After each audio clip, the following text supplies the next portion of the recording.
అందరికీ నమస్కారం. ప్రతిరోజు పూజ చేసుకునేటప్పుడు చదవవలసిన శ్లోకాల సిరీస్ ఇది. ఇవాళ మనం మొదటి శ్లోకం మహాగణపతి షోడశనామ గణేశ స్తోత్రం గురించి తెలుసుకుందాం. వినాయకుడికి 16 పేర్లు ఉన్నాయి. ఈ 16 పేర్లు ప్రతి నిత్యమూ జపించేవారికి విఘ్న భయాలు ఉండవు. వారి జీవితంలో ఆటంకాలు, అడ్డంకులు ఉండవు. వారు ఏ పని చేసినా నిర్విఘ్నంగా ఆ పనులన్నీ పూర్తవుతూ ఉంటాయి. గణపతి షోడశనామావళి స్తోత్రం. ఈ శ్లోకాన్ని మనం 3 భాగాలుగా అర్థం చేసుకుందాం. మొదటి భాగం. శ్లోకం: సుముఖశ్చైకదంతశ్చ కపిలో గజకర్ణకః లంబోదరశ్చ వికటో విఘ్నరాజో గణాధిపః. ఈ శ్లోకంలో గణేశుడి 8 నామాలు ఉన్నాయి. సుముఖుడు అంటే మంచి అందమైన ముఖం కలవాడు. ఏకదంతుడు ఒకే దంతం కలవాడు. కపిలుడు గోధుమ రంగులో ఉండేవాడు. గజకర్ణకుడు ఏనుగు చెవులు కలవాడు. లంబోదరుడు పెద్ద పొట్ట కలవాడు. ఈయన పొట్టలో మొత్తం సృష్టి ఉంటుందని. అలాగే అహంకారంతో వచ్చిన కుబేరుని భోజనమంతా తిని ఆయన అహంకారాన్ని అణచివేశారని కథ.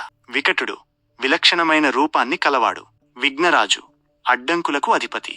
గణాధిపతి గణాలకు అధిపతి. రెండవ భాగం. శ్లోకం: ధూమ్రకేతుః గణాధ్యక్షో ఫాలచంద్రో గజాననః వక్రతుండ శూర్పకర్ణో హేరంబః స్కందపూర్వజః. ఈ శ్లోకంలో వినాయకుడి మరో 8 నామాలు ఉన్నాయి. వాటి అర్థాలను ఇప్పుడు తెలుసుకుందాం. ధూమ్రకేతువు పొగరంగులో ఉండేవాడు. గణాధ్యక్షుడు గణాలకు అధ్యక్షుడు. దేవతలు, మునులు మరియు గణాలకు ఆయనే నాయకుడు. ఫాలచంద్రుడు నుదుటిపై చంద్రుడిని ధరించినవాడు. ఇది ఆయన ప్రశాంతతకు, శాంతికి సూచిక. గజాననుడు ఏనుగు ముఖం కలవాడు. ఈ నామం వెనుక ఉన్న కథ చాలా ప్రసిద్ధి చెందింది. వక్రతుండు వంకర తొండం కలవాడు. ఇది ఆయన సమస్యలను సులభంగా పరిష్కరించగల తెలివితేటలకు ప్రతీక.